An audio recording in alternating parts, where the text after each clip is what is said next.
پیغمبر اسلام صلی اللہ علیہ وآلہ وسلم کی شان اقدس میں گستاخی، آزادی اظہار رائے نہیں۔ روسی صدر پیوٹن کا بڑا بیان۔ نیوز کانفرنس کے دوران ولادیمیر پیوٹن نے کہا، ایسی حرکت کرنے والے مسلمانوں کی بھی توہین کرتے ہیں۔ اس طرح کے اقدامات نفرت اور انتہا پسندی کو ہوا دے سکتے ہیں۔ روسی صدر نے فرانسیسی جریدے چارلی ہیبڈو کو توہین آمیز خاکے شائع کرنے پر تنقید کا نشانہ بنایا۔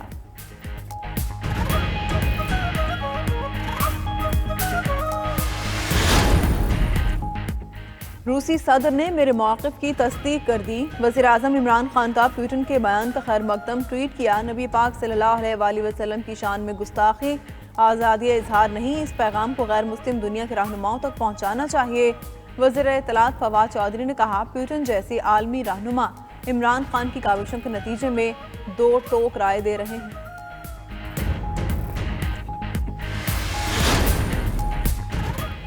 مذہبی اور سیاسی رہنماؤں کا بھی روسی صدر کے بیان کا خیر مقدم۔ مولانا فضل الرحمان نے کہا، عالم اسلام روسی صدر کے موقف کی تائید کرتا ہے۔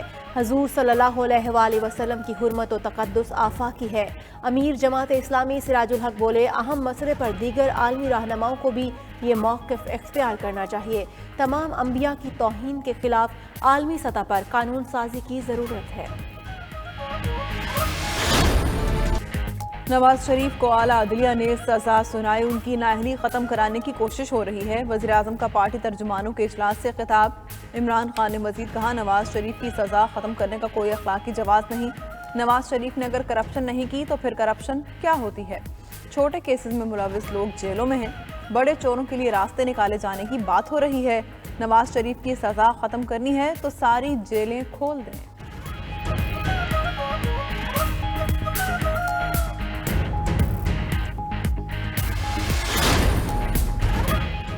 نواز شریف کو انتقام کا نشانہ بنایا گیا۔ نون لیگی رہنما مصدق ملک کا کہنا ہے کہ مقدمہ ہائی کورٹ اور سپریم کورٹ میں ہے۔ نواز شریف انتخابات سے قبل پاکستان میں موجود ہوں گے۔ پی پی رہنما قمر زمان قاہرہ نے کہا کہ وزیر اعظم کی بات کا کوئی نہ کوئی جواز تو ہوگا۔ ایسا گلہ عام طور پر اسٹیبلشمنٹ سے کیا جاتا ہے۔ مریم کو ریلیف ملتا ہے تو نواز شریف کے لیے راستہ کھل جائے گا۔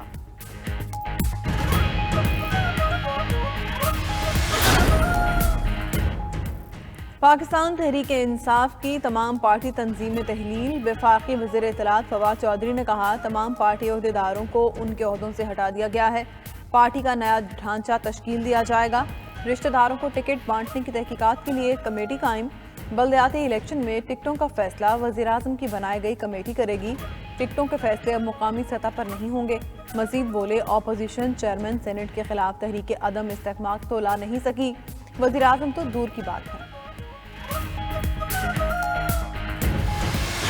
یقیناً اسٹیبلشمنٹ سے شکایت رہی سن 2018 کے الیکشن کے حوالے سے، اور آج ان کی مداخلت جب اس بلدیاتی الیکشن میں نہیں ہے اور ہم جس کو اپریشیٹ بھی کرتے ہیں، تو آپ نے نتائج دیکھ لیے کہ عوام کی اصل رائے کیا ہے۔ مولانا فضل الرحمان کا مارچ میں پھر مارچ کا اعلان۔ کراچی میں گفتگو کرتے ہوئے اسٹیبلشمنٹ کے کردار کی تعریف۔ بولے، بلدیاتی الیکشن میں اسٹیبلشمنٹ کی مداخلت نہیں تھی۔ مزید کہا، قوم پر ناجائز حکومت مسلط کی گئی۔ مہنگائی مارچ 23 مارچ کو اسلام آباد پہنچے گا۔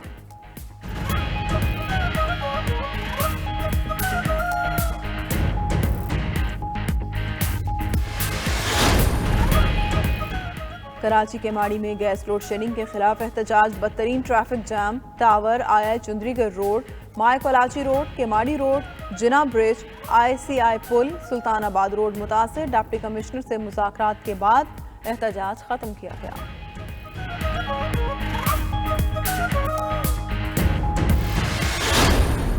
آپ بات کریں فی الحال گیس پر، بجلی پر، لیاری میں گیس نہیں ہے، بجلی نہیں ہے، ٹھیک ہے نا، لوگ بڑے پریشان ہیں، تو جو ذمہ دار ہیں ان کے خلاف کارروائی ہونی چاہیے۔ ملک میں گیس کا بحران سنگین ہونے پر تحریک انصاف کراچی کے ارکان اپنی جماعت سے نالاں۔ MNA عبدالشکور شاد کہتے ہیں، منی بجٹ کو چھوڑیں، پہلے گیس کی بات کریں۔ لیاری میں گیس ہے نہ بجلی۔ گیس کی قلت پر PTI کے MNA آفتاب صدیقی بھی ناراض۔ وزیر اعظم نے آفتاب صدیقی کا احتجاجاً دیا گیا پارلیمانی سیکرٹری کے عہدے سے استعفیٰ منظور کر دیا۔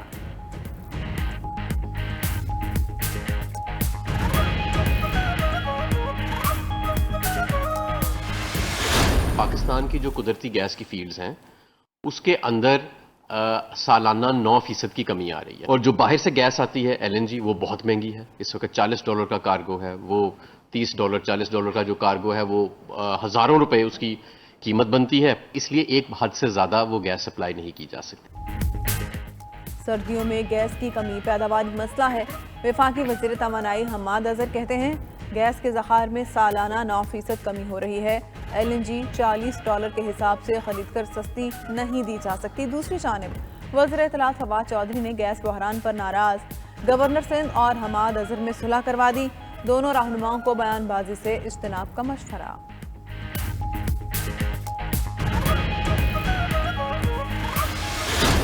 چھوٹا سا طبقہ امیر ہوتا گیا، عام لوگ وہیں کے وہیں رہ گئے، اور اس سے ہمارے ملک کو بڑا نقصان پہنچا. عام تنخواہ دار طبقہ، لیکن وہ کم آمدن والے لوگ، ان کو اب پہلی دفعہ موقع ملے گا اپنا گھر بنانے کی. ہمارے ملک میں ایلیٹ کی حکمرانی رہی. وزیر اعظم عمران خان کا کہنا ہے کہ چھوٹا سا طبقہ امیر ہوتا گیا، عوام پیچھے رہ گئے. تنخواہ دار طبقے کی مدد کے لیے پہلے کسی نے نہیں سوچا. آج پہلی بار کم آمدنی والوں کو گھر بنانے کا موقع مل رہا ہے. اکانومی بڑھے گی تو قرضوں پر سبسڈی بھی بڑھا دیں گے. وزیر اعظم نے تقریب کے دوران گھروں کی چابیاں بھی تقسیم کی.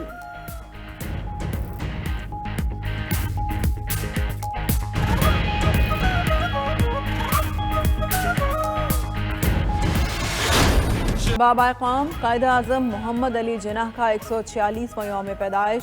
عظیم قائد نے طویل مقدمہ لڑا اور عظیم وطن کا تحفہ دیا. بابا قوم کی یوم پیدائش پر ملک بھر میں تقریبات ہوں گی.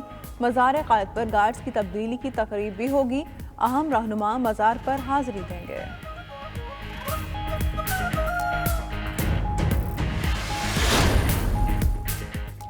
کراچی گرین لائن ٹریک پر بسیں آج سے دوڑیں گی. صبح سے دوپہر 12 تک 80 میں سے 25 بسیں چلیں گی. 10 جنوری 2022 سے مکمل طور پر سروس چلے گی. 22 میں سے 11 اسٹیشنز عوام کے لیے کھلے رہیں گے.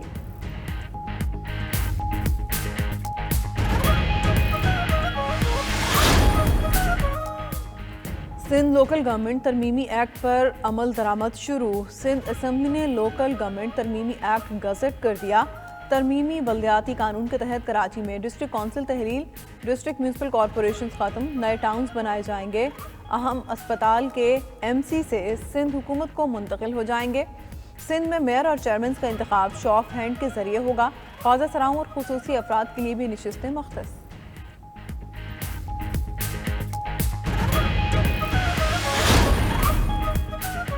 IMF کی شرائط پر 350 ارب کے منی بجٹ کی تیاری. Mobile phone, stationery, pack food items اور زیرو ریٹڈ سیکٹر سے سیلز ٹیکس چھوٹ مکمل ختم ہونے کا امکان. اپوزیشن نے منی بجٹ مسترد کر دیا. روکنے کا اعلان. شہباز شریف نے کہا اتحادی ہمت سے کام لیں اور کلمہ حق کہیں. رانا ثناءاللہ اور قادر مندخیل کا کہنا ہے کہ منی بجٹ پاس نہیں ہونے دیں گے. سلیم مانڈوی والا بولے مہنگائی کا طوفان آئے گا.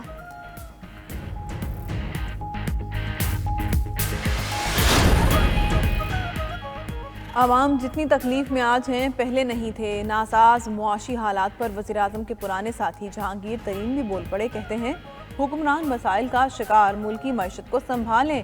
سینئر سیاسی رہنما کا حکومتی پالیسیوں پر جواب دینے سے گریز. صرف یہ کہا حالات کی بہتری کے لیے دعا گو ہوں.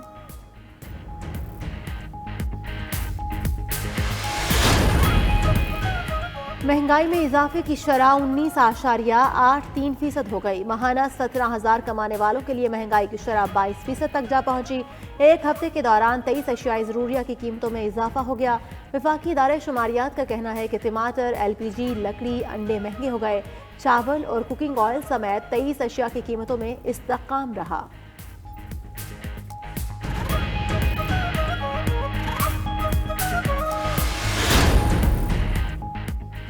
EVM چلے گی یا نہیں؟ حکومت اور الیکشن کمیشن آمنے سامنے. الیکشن کمیشن EVM پر کام رواں سال مکمل کر لے. وزارت سائنس نے الیکشن کمیشن کے خط کا جواب دے دیا. الیکشن کمیشن نے رد عمل دیا کام میں مداخلت کریں نہ ہی دباؤ ڈالا جائے. کچھ لوگوں کو ٹیکنالوجی کے بارے میں معلوم ہی نہیں. آئین اور قانون کے تحت ذمہ داریاں ادا کی جائیں گی.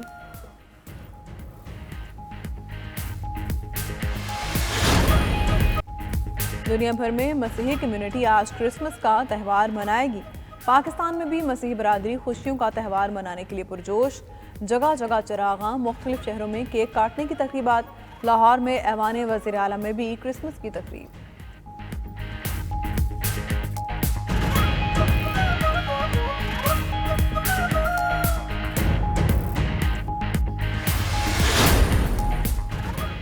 عالمی سطح پر پاکستان کی ایک اور تاریخی سفارتی کامیابی، پاکستان کے انسانی حقوق بنیادی آزادیوں کے تحفظ کے لیے غلط معلومات کا مقابلہ کرنے کی قرارداد متفقہ طور پر منظور۔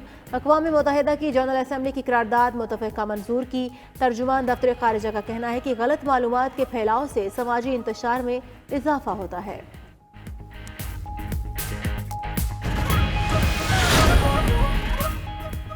کورونا کے اومیکرون ویریئنٹ نے لندن میں خوف و ہراس پھیلا دیا، سینٹرل لندن کے رہائشی گھروں میں دبکنے پر مجبور، بازار اور مارکیٹیں سنسان، سڑکوں پر ویرانی چھا گئی۔ بھارت کی 12 ریاستوں میں بھی اومیکرون ویریئنٹ پھیل گیا، سینکڑوں کیسز سامنے آنے کے بعد اتر پردیش میں کرفیو نافذ۔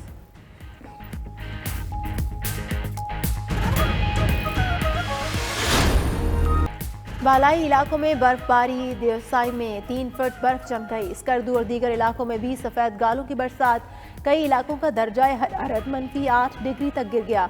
آج بھی بلوچستان، کے پی، کشمیر اور گلگت میں بارش اور برف باری متوقع۔ پنجاب کے میدانی علاقوں میں دھند کی شدت میں کمی کا امکان۔